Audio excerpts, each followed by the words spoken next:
Trying to look up for smoking herb.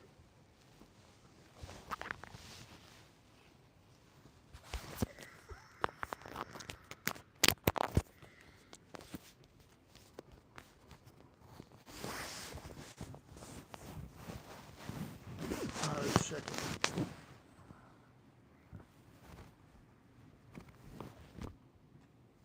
Trap more Ross.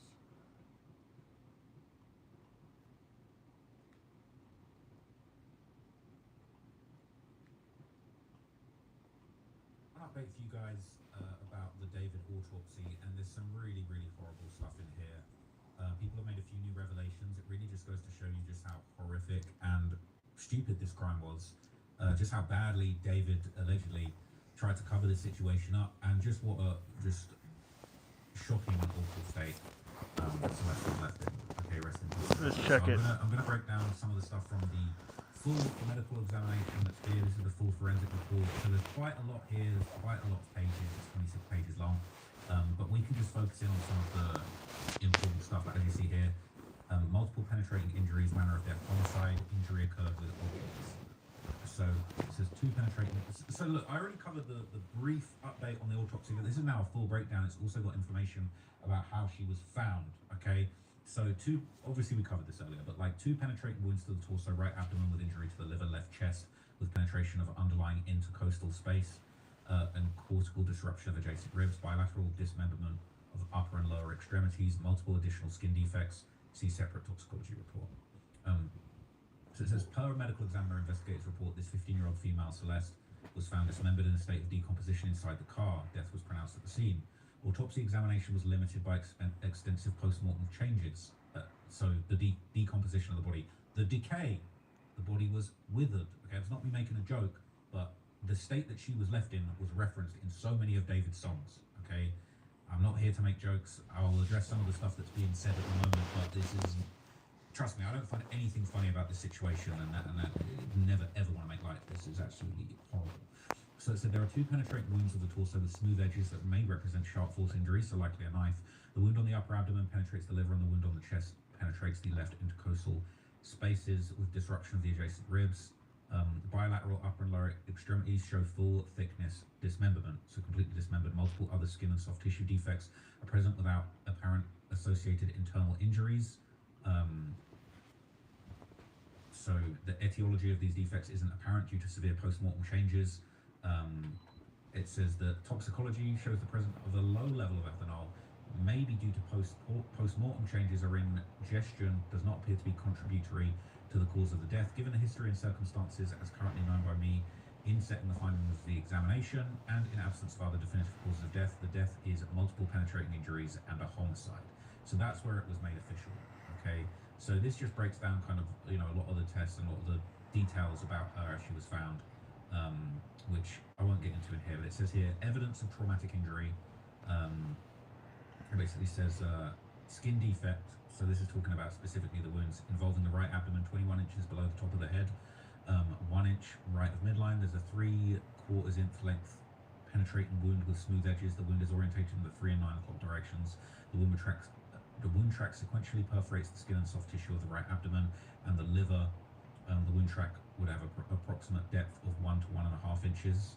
It says skin defect 9 to 16th inch. This is the other wound involving the lateral left lower chest, 15 inches below the top of the head and 6 inches left of the midline, is a 9/16 inch penetrating wound with smooth edges. The wound track sequentially perforates the skin and soft tissue of the lateral left lower chest, left intercostal space, and enters the left chest cavity. The wound track has a depth of about 2 inches, which isn't too. Honestly, it sounded like a knife, just like the one David was showing off, like the one I've got here on my desk. You know, this isn't long. I think this is an under 3 inch blade because I believe those are legal in the United States, and that just seems like what it is. So it says multiple skin defects also present on the torso, with many perforating the skin and soft tissue without identifiable soft tissue hemorrhages or associated internal organ injuries. They range from 5/16 of an inch to 1 3/4 of an inch in greatest dimensions.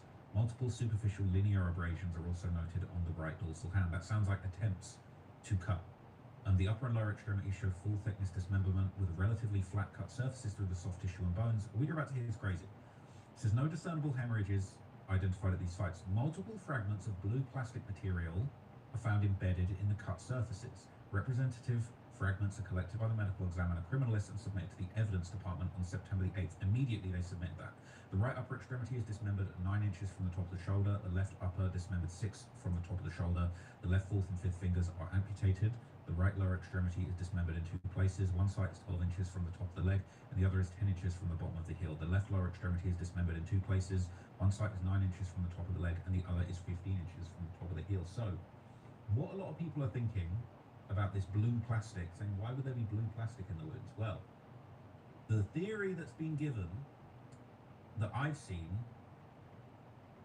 it says, so my husband and I were reading the autopsy report and saw the portion about the blue plastic in her wounds. This is so disgusting to even type, but he immediately said 3D printed hacksaw. Apparently that's really a thing and can be easily purchased online. They're also known to be used for bones and field dressing like hunting deer. So it appears that we have actually got the method of dismemberment, allegedly a 3D printed hacksaw, blue plastic being found, okay? Looking like this, isn't it? 3D printed metal hacksaw, and this has a blue blade on it as well. This is apparently a thing, so let's take a look. Take a look. Oh my god.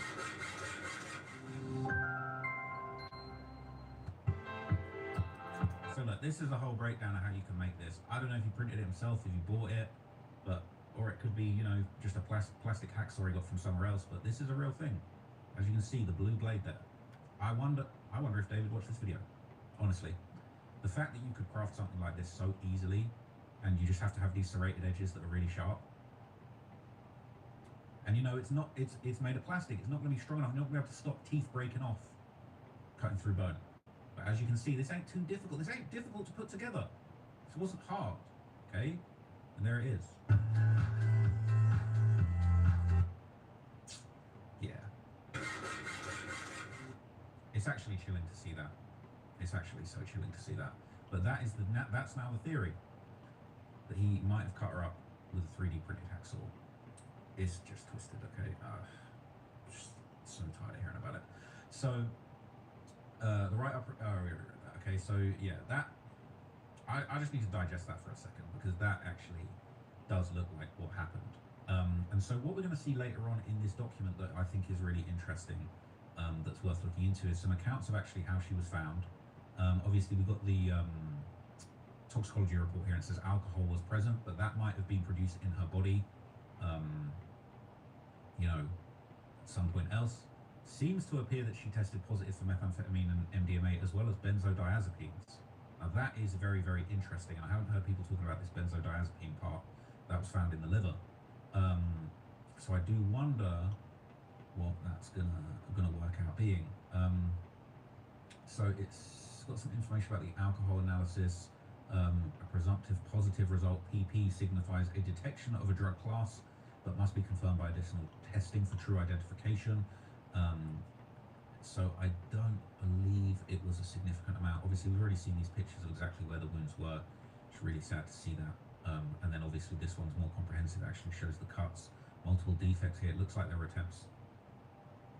Could be more stab wounds, could be exit wounds, another defect there on the side, but these are where the cuts would have been, the severances, which is just so dark.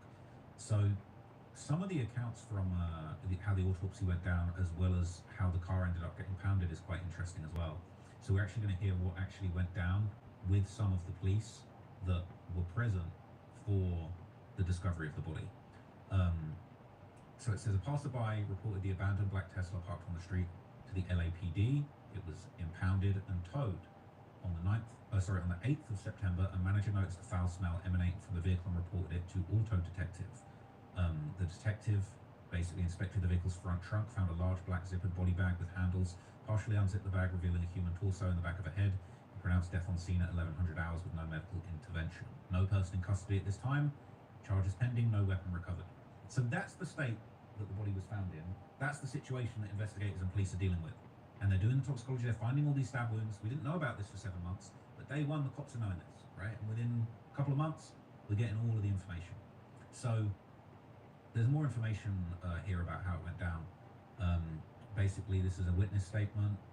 basically explained how the passerby called for the car to be taken in. We already heard that information, basically. More specifically, the detective discovered the black zippered body bag with handles, partially opened it, revealed a human torso in the back of the head. Due to obvious signs of death, he pronounced the death at the scene. So it says even here, there was a description of the scene. All the vehicles parked throughout the lot. The decedent was lying inside the trunk. The Tesla was parked in the southeast corner of the lot. The front trunk was open. Yellow police tape surrounded the nearest vehicles, including the Tesla. From a distance, the black body bag was visible and exposed the inside front trunk of the car. Didn't observe any drugs, alcohol, or weapons at the scene. And so this is the body examination.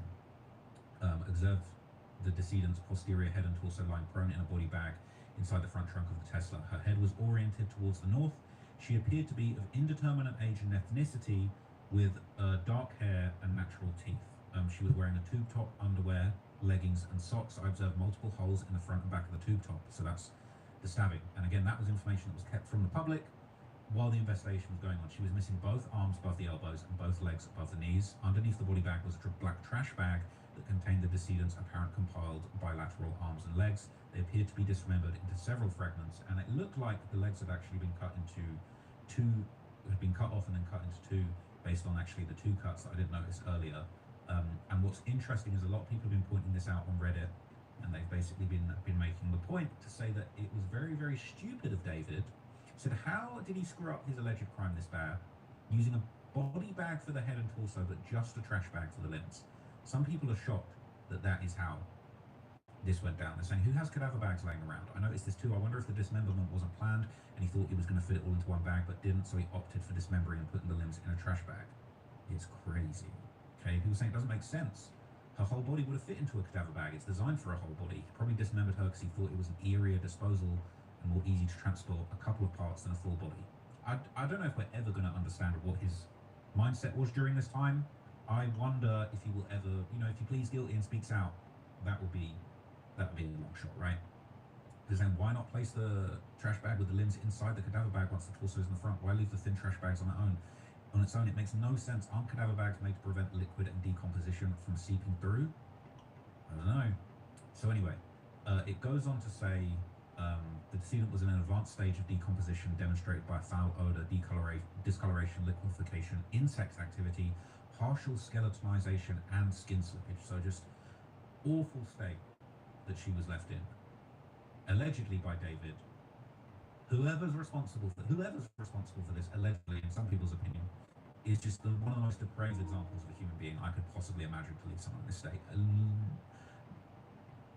Child makes it even worse, but nobody of any sort, of any age, should go out like this, and it's just absolutely disgraceful. So I noticed that 1 inch linear defect on her abdomen and a circular defect on her left flank. The left ring and pinky fingers appear to have been mutilated. I did not locate them during my scene examination.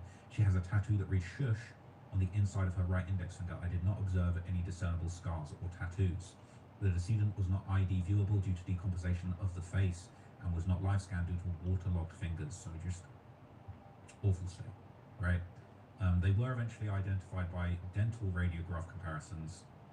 And again, to leave someone in such a state that you have to go through the dental records is just unfathomable. Crazy. So this is reports of LAPD officers that went on the scene, and we've got a little bit more information about how that went down. So prior to my arrival, the front was open and the body bag was unwrapped and open to view the decedent. The decedent was dismembered in a large black body bag, black trash bag, severely decomposed, decomposition fluid on the outside and inside of the bags. The decedent was female, had dark hair with decomposition fluid and insect activity. Also, insect activity was observed on the body and the body bag. The body bag had a double zipper, 3 handles on each length side, and a handle on the top and bottom width end. Wait a minute. See, I was thinking for a minute, maybe this, famous picture of him with the tarpaulin and the bloody shirts that was taken just days after, I believe, the alleged murder. I was thinking for a minute, maybe that's it, but it's a body. They said cadaver bag. This is a black tarpaulin. I think they would have said if it was that. So yeah, I'm not going to say that that's what it was, but I wanted to just check that. Anyway, So the body bag had a double zipper, 3 handles on each length side, a handle on the top and bottom width end. The body bag took up most of the front space. Inside the front, the body bag contained the decedent's head and torso in a prone position. The decedent's head pointed north and the thighs pointed south. The trash bag was at the south end of the front. Beneath the body bag, the trash bag was tied and contained the decedent's dismembered limbs and arms with hands and legs with feet. The decedent's arms were cut and removed at the bicep, and the legs were cut and removed above and below the knee. Before moving the body bag, the handles and zippers were swabbed, so they were looking for DNA. Wonder if they got it. The body bag and trash bag were moved from the front and placed on a plastic sheet. The decedent was then removed from the bags and put on another plastic sheet. Their left hand was missing the ring and pinky fingers. The decedent was wearing a discoloured tube top, discoloured underwear, black leggings and black socks. The shirt appeared to have had 3 cut artifacts. The leggings were cut around the knees with the upper portion of the torso and lower portions rolled down to both ankles and the feet. And the cut side of the right leg attached to the torso, the cut side of the right leg attached to the torso, there were small blue plastic pieces. So they knew that straight from just looking. That wasn't even the mortician. People from the scene noticed the blue plastic in those areas. And the legs and arms from the trash bag had small blue plastic pieces at the cut side. So they collected a whole bunch of evidence. They did a head hair kit, sealed that in a biohazard bag. They even collected the insects in a plastic container with alcohol and sealed those in a paper. So they even collected the insects. That's crazy. Okay. They swabbed the handles of the body bag, all the different parts of the body bag to try and get DNA. They also found items cut from the body bag, packaged and sealed separately. That includes the top and bottom handles wrapped together, body bag side handles, the zipper. So they swabbed all of those and they cut them. They brought those in as evidence. David better hope that he ain't got no DNA, fingerprints, and any of that shit. They also collected the blue plastic pieces, as well as the clothing and the bags itself. So that's the end of that, okay? So I'm honestly like a little bit just disgusted by even reading that, and I just think it's just so sad and just so depraved that this is actually what was done. But anyway, yeah, if people saying it's absolutely evil, I genuinely don't know what to say other than rest in peace. This is so devastating, the way they found her, the way the body was treated by that piece of shit. She was a child. Oh my god, it is diabolical. I'm shaking, it's horrendous. Please don't open the contents if you're sensitive to violence. It's only a medical report, but these are things that happen to a child, so it's hard not to picture the violence. Missing eye and 2 fingers, one of them being the David tattoo. It's crazy, okay? And they're thinking he was still stabbing her after she was deceased. Yeah, it's crazy. Okay, so yeah, I'm speechless. I just don't even want to go into this. Like, I don't know. I don't even think I can read comments. It's actually just so fucked up. So look, I'm digging deep into this. Okay, look, I'm one of the few people I think that really pushed this story, really tried to keep this investigation alive. I'm not trying to say that I'm taking credit for anything that happened, but what I will say is that, like, I'm going to keep talking about this. I think we do need to preserve all of this information. We need to preserve all of this evidence. I don't think it interferes with the investigation. And if and when allegedly David ends up going down for murder, I think all of this coverage, all of these breakdowns, all of this documentation of him just being a depraved and absolutely disgusting and demented individual needs to be preserved, and that's what we're doing here. Okay, so yeah, it doesn't make me happy. It's not getting any enjoyment out of covering this. You know, I think it's just really important. So look, I'm going to keep you guys posted. I've got like 3 other videos I want to make about this. I might do them today, I might do them tomorrow, but there's more and more evidence coming out every day. I'm digging deeper, trying to find information and get that to you guys as soon as possible. That's all I'm trying to do. Okay, I think it's a really important story. I think it's really important that David is held to account. I think it's really important we document all of this effed up history. So, you know, say what you want about me, I'm not going to stop talking about David. He would have loved for me to stop talking about him when this was all going on. When he was holed up in the Hollywood Hills and I was dropping videos on him constantly saying he's going to get caught. Not we going to get him, but we as a society are going to get this sick, twisted freak off the streets. He was probably holed up in that Hollywood home, probably caught a couple of vids. You know, these celebrity narcissists love to watch videos about themselves.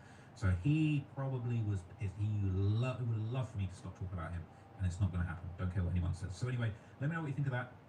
No disrespect at all intended. Very, very sad. And yeah, I just, you know, I apologize for even having to put all of this across to you, man. So yeah, that's it. All right, see you in the next one. So many famous people have been involved with this mysterious organization. Names like Tom Cruise, John Travolta, Elizabeth Moss, Kirstie Alley, Laura Prepon, Danny Masterson, and this guy by the name of Bobby Dark Chocolate. and many more. You've definitely heard of it, Scientology. It is a word that will certainly ring some bells for most viewers out there. It's officially recognized as a religion, but it is called a cult by most people on the internet. If you type in Scientology and scroll down, you can see a lot of haters, a lot of slander out there, a lot of defamation, as they would say. But anyways, we're talking about the Scientology rabbit hole in today's video, and it is very deep, and it stinks, and it's unbelievable.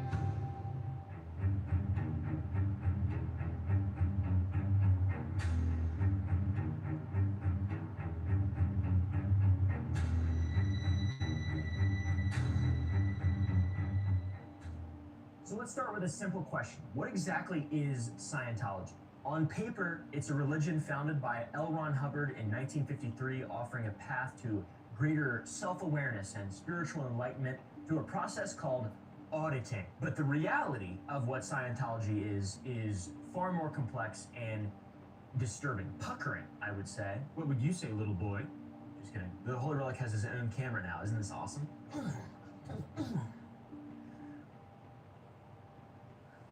Before becoming a religious leader, L. Ron Hubbard made his name writing pulp science fiction. What is pulp science fiction? I don't know. But is there a pulp-free version? Cut that out.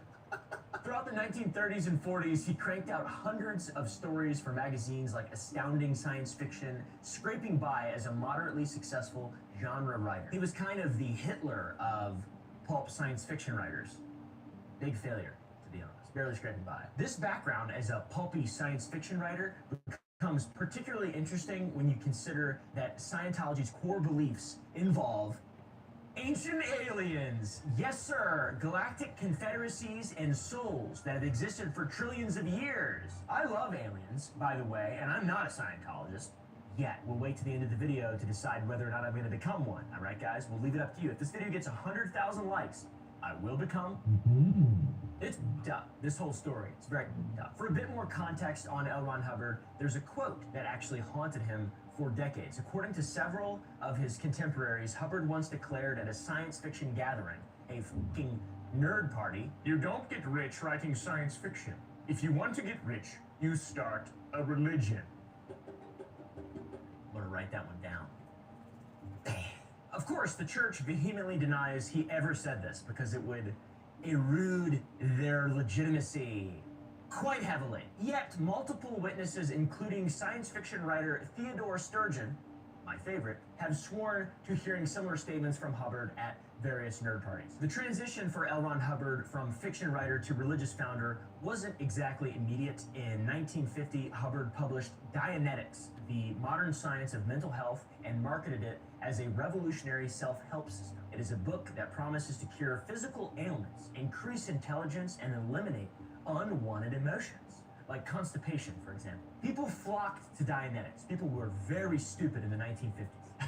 It became an instant bestseller, and Hubbard quickly established foundations across the country. Now, why? You know, sure, it promises all these epic things, but what exactly drew people in? The promise of self-improvement without doctors or psychiatrists.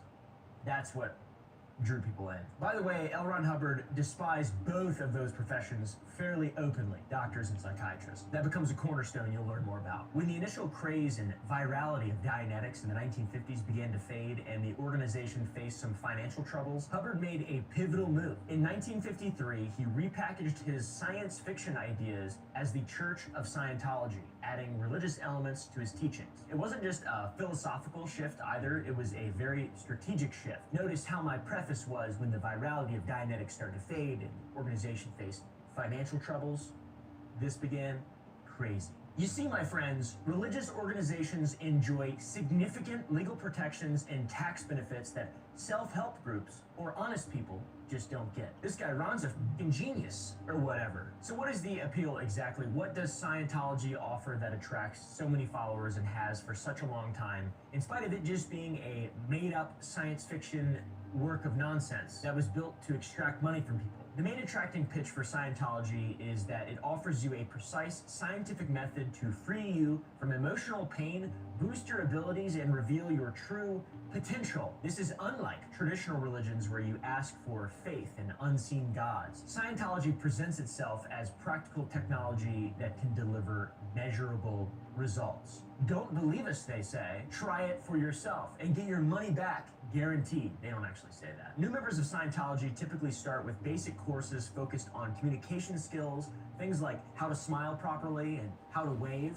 Improper, proper. Note the eyes. I smile with my eyes. Waving as well, here's an example. Newbies also focus on study methods and introductory auditing, which is a form of counseling that uses an e-meter device that supposedly measures emotional reactions, aka fucking nonsense. One thing that's sort of annoying about all this is that this stuff actually kind of works. The initial experiences genuinely can help people feel better, because when you have someone listen to your problems and promise you solutions, it's very powerful. Normally professionals just listen to your problems. They don't promise you solutions. They try to find a solution with you.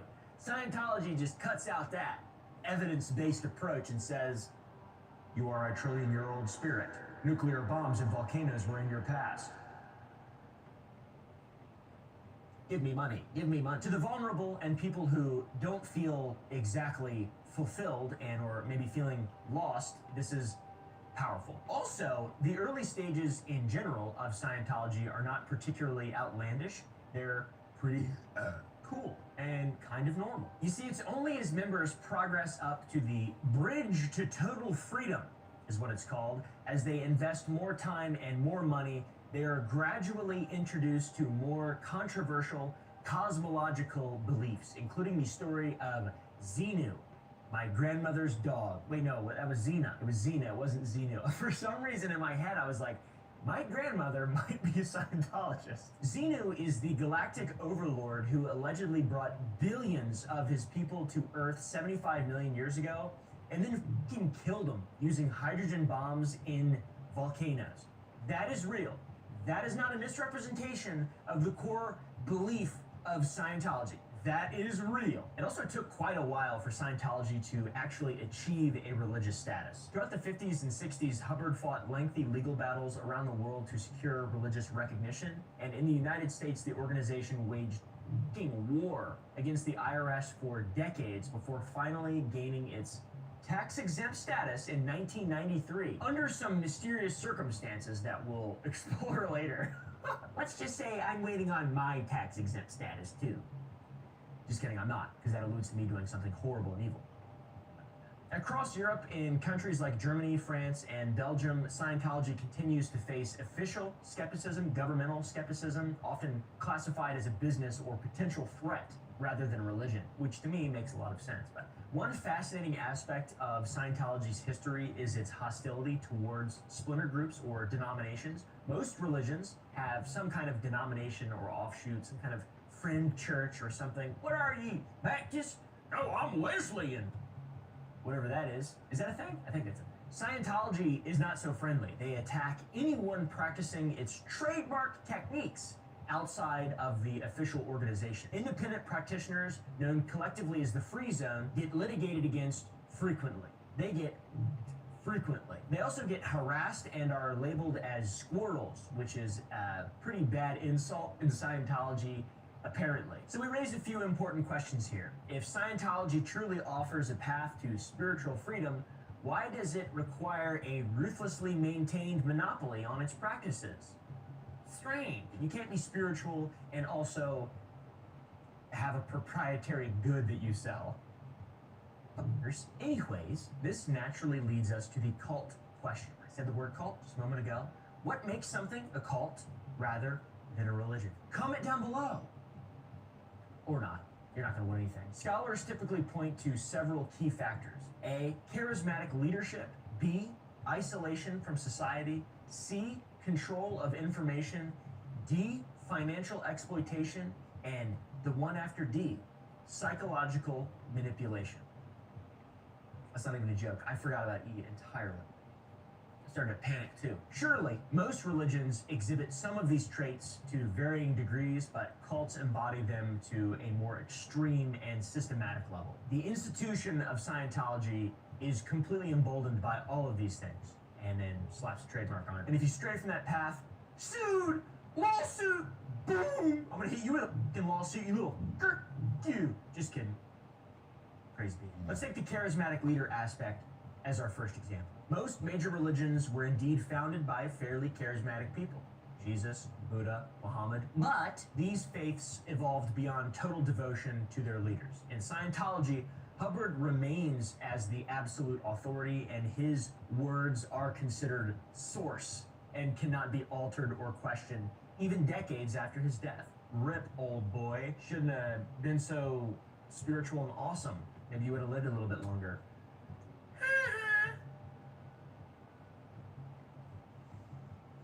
The control of the flow of information tells an entirely different story for Scientology. Mainstream religions generally make their core teachings freely available to anyone interested. You can read it online, you can read the Bible online, the Quran, the Buddhist sutras, all without paying a dime. And before the internet, you could just go to a church or a whatever, you know, what is it called, a mosque? That's right. Or a Buddhist one, a temple.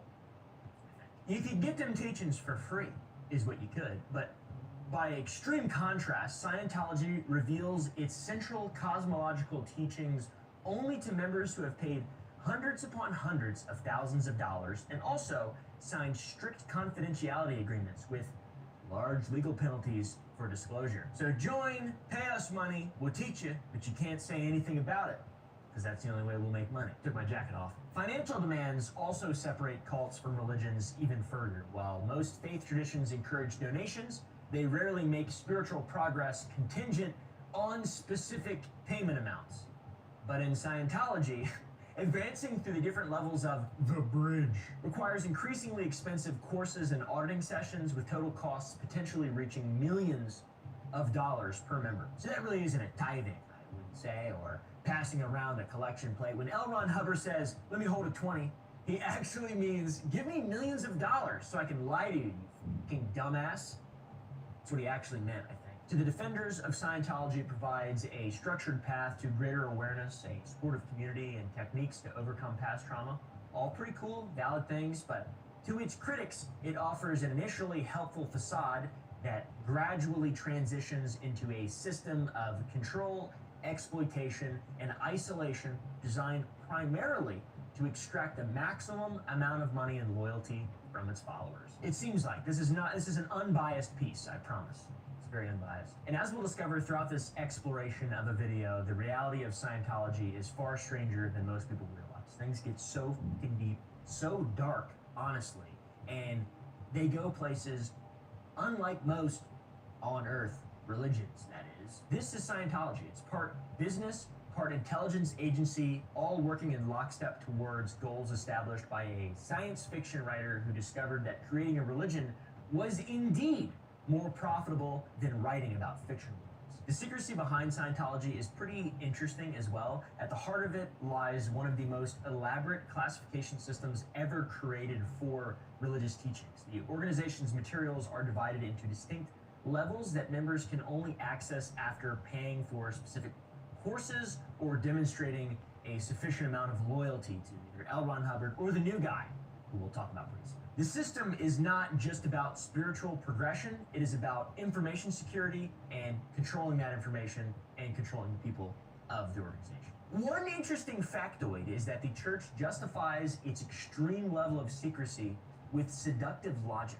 You see, unprepared minds like mine and yours could be harmed by exposure to higher level teachings. For example, what happens when you tell a normal person that Xenu's real and you're a trillion years old? They're gonna go, "Oh!" As L. Ron Hubbard once wrote, "Attempting to instruct a student in the upper levels when he hasn't mastered the basics is like trying to teach calculus to somebody who hasn't learned simple arithmetic."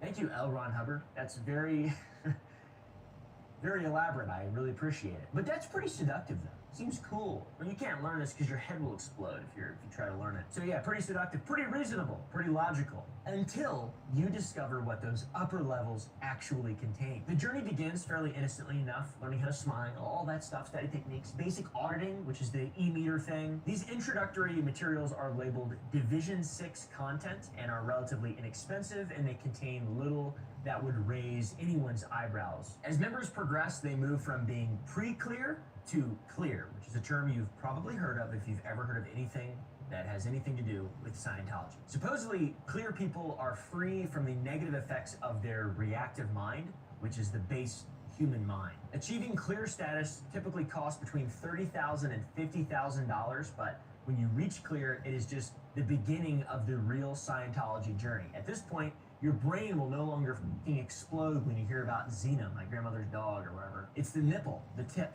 of a very, very expensive, insane iceberg. This is where the organization's most closely guarded secrets reside. Levels, particularly OT3, contain the infamous Xenu story.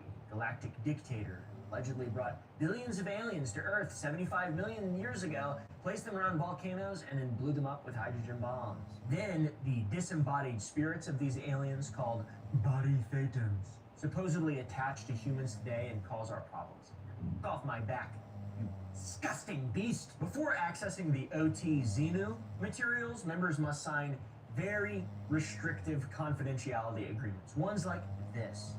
I don't know, that might just be a template one, or that could be an actual Scientology one. You read it and decide. According to former high-ranking Scientologist Mike Rinder, these documents include clauses that make members liable for $100,000 in damages for each unauthorized disclosure. And the church has aggressively litigated against people who publish these materials, claiming both copyright infringement and religious persecution. The extreme secrecy extends beyond just the paperwork to Scientology's physical facilities. The organization's most sensitive sites, particularly those housing OT materials, employ elaborate security measures that would impress even a government intelligence agency or the Vatican. Remember that video I made about that? Remember that? Former members like Bobby Dark Chocolate have described fingerprint scanners, motion detectors, multiple security checkpoints, and 24-hour camera surveillance. The church's gold base, this compound in California, is surrounded by spiked fences, motion sensors, and security patrols, which doesn't just keep outsiders from getting in, it also keeps insiders from getting out.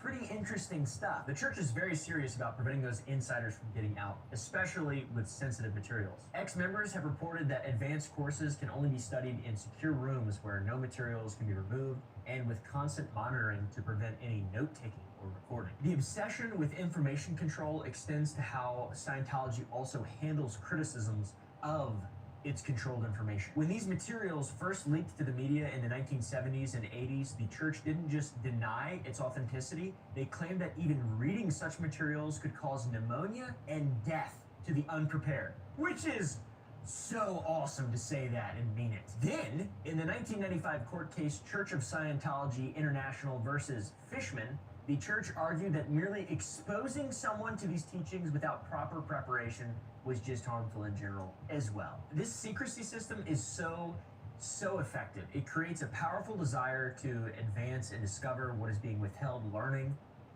leveling up. This dude turned in self-help into an RPG science fiction game. He turned that shit into Starfield. People invest years of their lives and their fortunes into climbing the bridge, and they are convinced that life-changing revelations await at every single level. To be honest, Tom Cruise is very impressive. He's really impressive for a fucking old man, and John Travolta's not, though. He's hard to look at.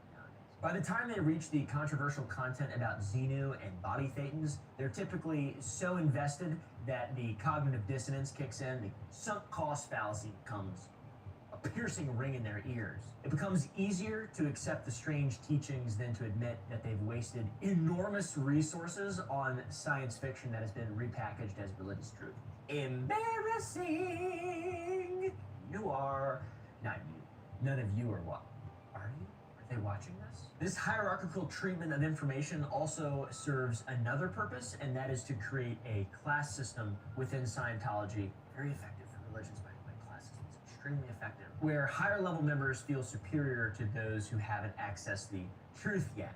And if you have someone cool at the very tippy top, like Tom Cruise, not like John Travolta. He also lives in London now, and people speculate that he has distanced himself from the Church of Scientology. In most religions, by the way, sacred texts are considered gifts to humanity, freely shared to spread wisdom and enlightenment, but in Scientology, they're treated more like classified government documents or proprietary business secrets. You don't have to work to get there and spend a bunch of time being introspective and meditating and levitating or whatever they do in temples and stuff. You have to pay money and get shocked, taken advantage of and abused by a bunch of people who you've been giving money to. It is a fundamental difference. Now, once you're in Scientology, especially if you join its elite Sea Org, the boundary between devotion and ownership begins to blur and then vanish altogether. The Sea Org isn't just a clergy. It is a paramilitary organization where members sign billion-year contracts pledging to serve. That's real. The Sea Organization. Look it up. No, just watch this video. You have to sign a billion-year contract and you pledge to serve Scientology, not just in this lifetime, but in all future reincarnations. It's a billion years. It's crazy. It's unbelievable. You see, I'm saying sea too much. The Sea Org began literally at sea in the late 1960s. You see, facing increasing scrutiny from governments around the world, L. Ron Hubbard established a fleet of ships where he could just do whatever he wanted and operate beyond national jurisdictions. The flagship, Apollo, became Hubbard's floating headquarters for nearly a decade. Today, the Sea Organization maintains its naval traditions and the same hierarchy from this period, with members wearing naval-style uniforms and using maritime terminology like poop deck. It's really funny. They say poop, and they mean it. Life as a Sea Organ, aka a member of the Sea Org, redefines what commitment actually means. Members typically work 16 to 17-hour days, 7 days a week, and for wages that former members have reported, they amount to between $25 and $50 a week. I could barely get that out without laughing hysterically. That's really bad.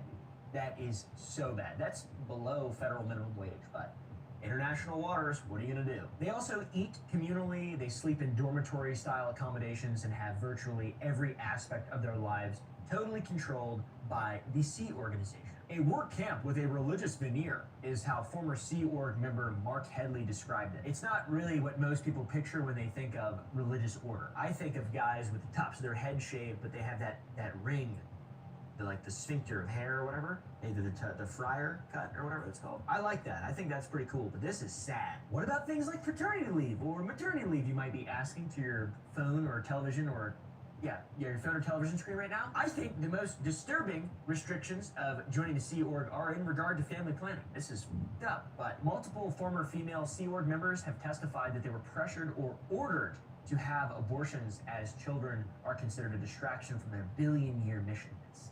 Even more disturbing is that Claire Headley, who worked directly with Scientology leader David Miscavige, the guy who took over after L. Ron Hubbard died, she filed a lawsuit alleging that she was forced to have 2 abortions during her time in Sea Org. The case was dismissed on the grounds of religious freedom, but multiple women have corroborated accounts like these to a chilling consistency. And beyond that, for Sea Org members who violate rules or fall short of expectations, punishment comes in the form of the Rehabilitation Project Force, or RPF, which is essentially a prison camp within Scientology. Those assigned to the RPF endure grueling physical labor. They must run everywhere and wear distinctive uniforms and speak only when spoken to, along with undergoing intensive confessionals. This seems horrible.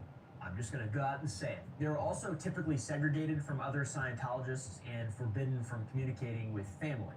Former members report RPF assignment lasting years sometimes. So Scientology doesn't just control its most dedicated members, it also exercises remarkable power over the families of all Scientologists through its disconnection policy. You probably have heard of this as well. This practice requires Scientologists to completely cut off contact with anyone that is designated as a suppressive person, or SP, including parents, children, and spouses.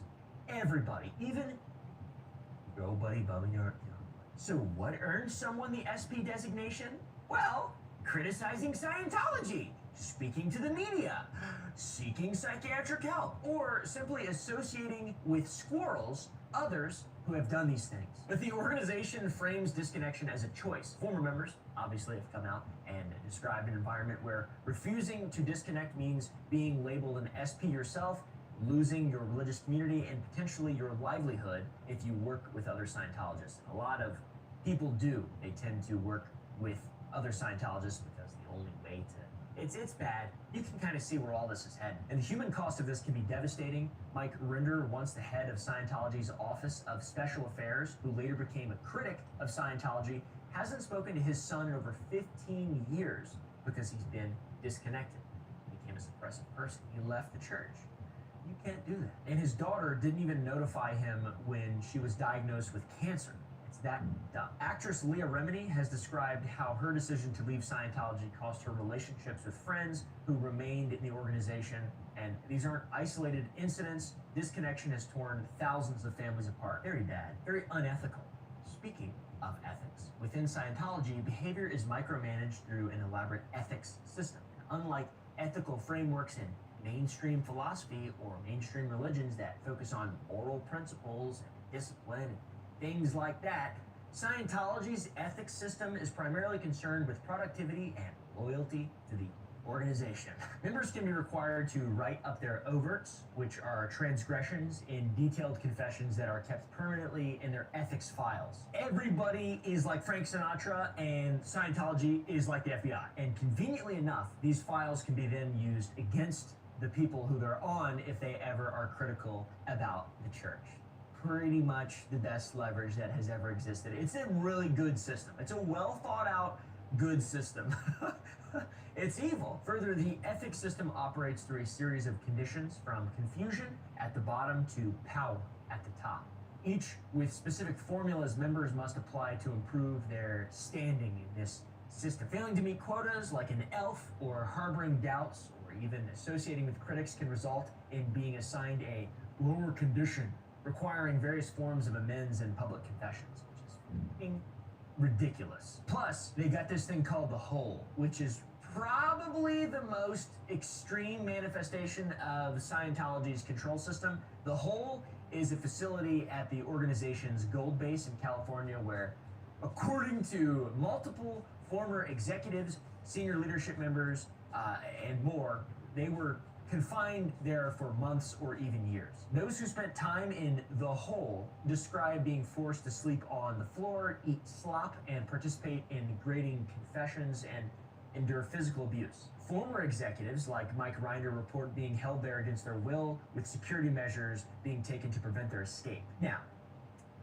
when you ask about the Hole to the Church of Scientology, the church officially denies its existence in spite of numerous testimonies from high-ranking members who have experienced the Hole firsthand. People who have fallen in the Hole. Nothing to see here, folks. Move along. There's no hole. The organization's initial hook for recruiting new members often comes through a seemingly innocent personality test called the Oxford Capacity Analysis, which, despite its name, has no connection to Oxford University. It's just a word, Oxford. This 200-question test invariably identifies areas of concern that test administrators explain Scientology can address through courses and auditing. It's essentially a sales funnel disguised as an IWHYBD test, or the INFP, I don't know, millennial one that all the millennials do. Yeah, it's pretty clever. I'm real with you. It's pretty clever. Like I said, a lot of this stuff, really good ideas. Writing it down. Something else pretty unethical and just unnecessary as well is Scientology's control and its approach to LGBTQ individuals. The church publicly claims that it has no position on sexual orientation, but internal documents tell an entirely different story.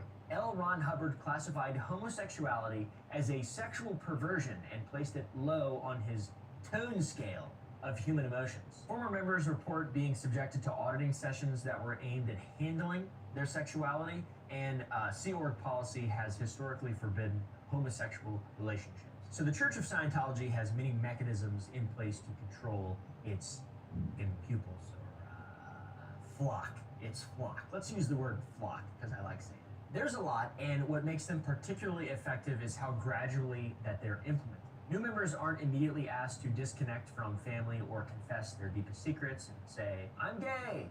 Instead, the boundaries of acceptable behavior are slowly shifted over months and years until what would have once seemed unthinkable, like working 100-hour weeks for no pay and cutting off contact with your parents or reporting a spouse's transgressions, eventually comes to feel normal and necessary. The frog doesn't realize it's being boiled until it's too late. So yet again, another comprehensive system of control for Scientology.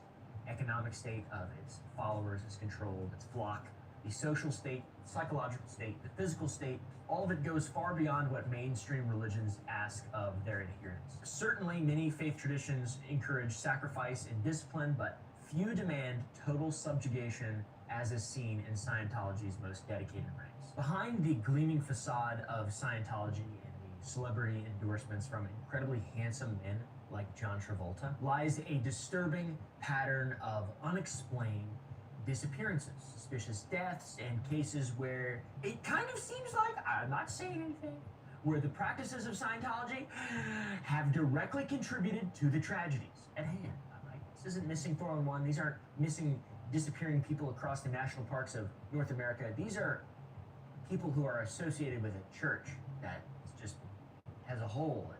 Anyways, the cases aren't ancient history either. They continue until the present day. And perhaps the most high-profile mystery surrounds Shelley Miscavige, wife of Scientology leader David Miscavige, who hasn't been seen publicly since 2007.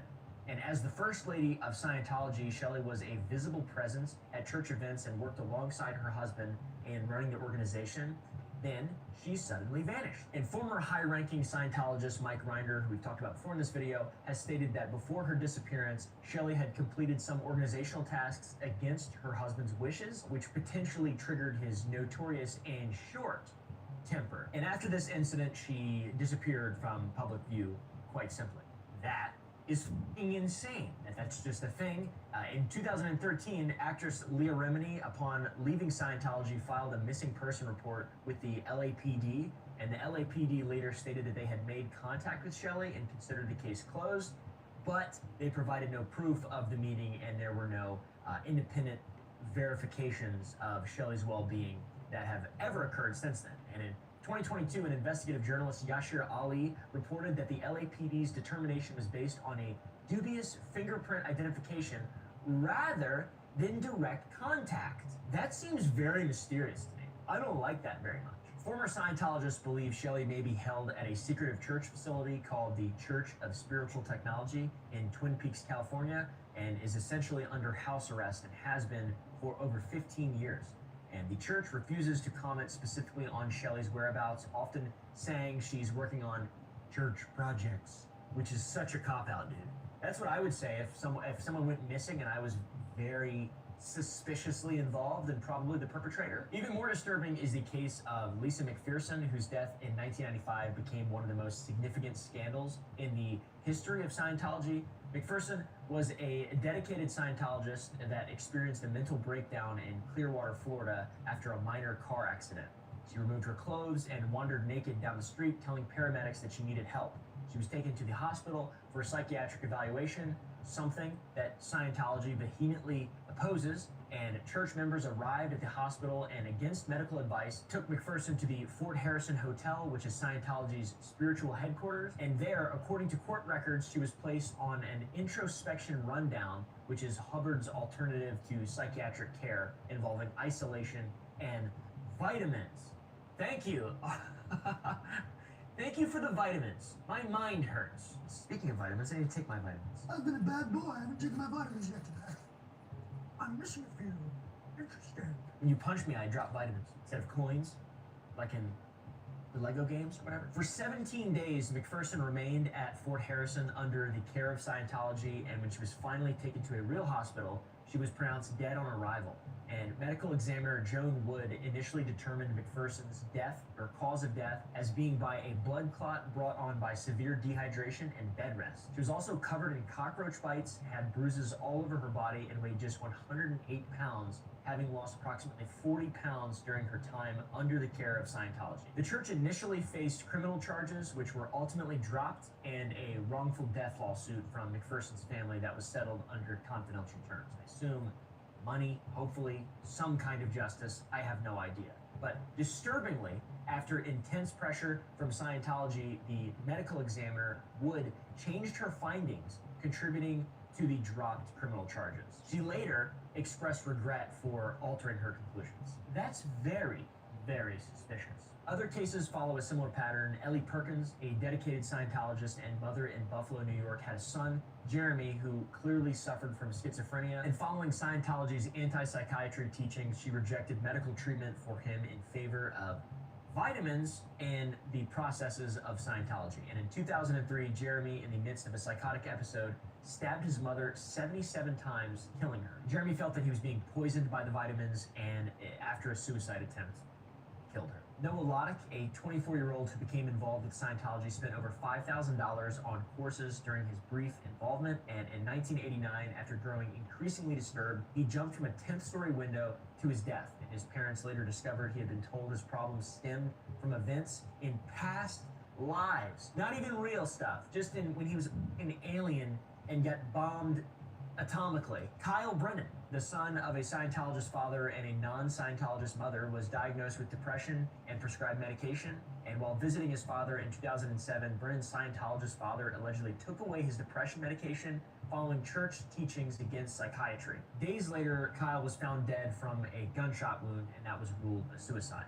In 2019, a lawsuit was filed regarding the suicide of 27-year-old Scientologist Whitney Mills, and the suit alleges that despite multiple suicide attempts, Scientology practitioners discouraged her from seeking psychiatric help, instead pushing her to use vitamin regimens and church processes. She ultimately took her own life as well. The main connection for these cases is Scientology's rigid opposition to psychiatric care, even in life-threatening situations. Like, I totally get it. Take your vitamins and work out. But also, if reality is coming apart at the seams, and 5 methylated B vitamins aren't going to help, okay? If you're actually seeing Xenu, that's not good. The organization teaches that psychiatry is not just misguided, but is actively evil and part of a global conspiracy to enslave humanity. And this belief, combined with the pressure to handle problems within Scientology, creates a deadly situation for members who are experiencing serious mental health crises and episodes. When confronted with these cases, the church typically points to similar tragedies in other religious contexts or claims that individuals weren't following Scientology practices correctly, and they categorically deny any organizational responsibility, often attacking the credibility of grieving family members who speak out. So, you know, great job, Scientology. Very appreciative. That's an awesome way to handle your problems. They're a religion. They see themselves as an actual religion. It's very telling how Scientology responds to questions about these incidents as well. Rather than expressing sympathy for the deceased and their families or acknowledging that their policies might benefit from some form of review, the organization typically launches counterattacks, aggressive counterattacks against questioners, and uses their considerable money and resources to silence criticism through litigation, intimidation, and or settlement. All large groups do experience tragedies, but Scientology's responses in particular to these deaths and their denial and obfuscation and attack speak volumes in regard to its priorities. Plus the mystery of Shelley Miscavige. I mean, what the is that about? What happens when a religion treats litigation as a weapon? The church allocates more resources to attorneys than to, let's say, for example, charity, okay? For Scientology, lawsuits are not just a defensive measure, they are a tactical weapon in an arsenal of intimidation. It's like that Golden Dome thing that China's been really worried about that we're doing right now, right? I don't know anything about it. I'd have to say if there was really one thing that separated Scientology from other religious organizations, there's a lot of things, but this one thing really does. That is the aggressive use of litigation. So funny, dude. Nothing quite says this religion is awesome and true and correct quite like massive lawsuits and Saul Goodman. The church has launched thousands of lawsuits, often deploying its massive legal resources to crush opponents through sheer attrition. The strategy wasn't accidental, by the way. It was explicitly designed by L. Ron Hubbard himself. In a 1955 Scientology manual, Hubbard laid out the approach with chilling clarity. The purpose of the suit is to harass and discourage rather than to win. Don't ever defend, always attack. Find or manufacture enough threat against them to cause them to sue for peace. Originate a black PR campaign to destroy the person's repute and to discredit them so thoroughly they will be ostracized. This philosophy undergirds what became known as Scientology's infamous fair game doctrine. In a 1967 policy letter, Hubbard declared that enemies of Scientology labeled suppressive persons, you've heard that before, May be deprived of property or injured by any means by any Scientologist without any discipline of the Scientologist, may be tricked, sued, or lied to, or destroyed. and after some public backlash, Hubbard officially canceled this policy in 1968, but with a pretty telling clarification. Cancellation didn't change the treatment of suppressive persons, but merely removed the label fair game because it created bad PR. Seems like they still do it. And